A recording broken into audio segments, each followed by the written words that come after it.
अजित पवार गेल्यापासून राष्ट्रवादी काँग्रेसला टार्गेट केले जाते असा आरोप जय पवार यांनी केलाय। प्रफुल्ल पटेल आणि सुनील तटकरे यांनाही टार्गेट केले जात असल्याचं जय पवार म्हणाले। पक्ष आपला आहे, आपण एकमेकांना सांभाळून घेऊ, मग बाकीच्यांचं काय करायचंय ते करू, असं आवाहन त्यांनी पक्षातील नेते आणि कार्यकर्त्यांना केलंय। दादा गेल्यापासून आपल्याच पक्षाला का सगळे टार्गेट करतात? आता खरातांच्या ह्याच्यात बाकीच्यांचे पण सगळ्यांचे फोटो आले, पण नाही, इकडंच टार्गेट करा, मग नंतर जेवळच्या वेळेस त्यांनाच टार्गेट करा।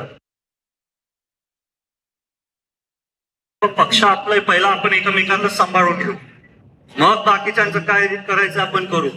त्याच्यामुळे तुम्हाला सर्वांना सांगतो की कुठे मनात वाईट वाटू नका घेऊ। प्रफुल्ल भाई नाही तर सुनील तटकरे साहेबांचं ते पण होते जेव्हा आपण हा निर्णय घेतला वहिनी साहेबांना उपमुख्यमंत्री करायचा आणि राष्ट्रीय अध्यक्ष करायचा।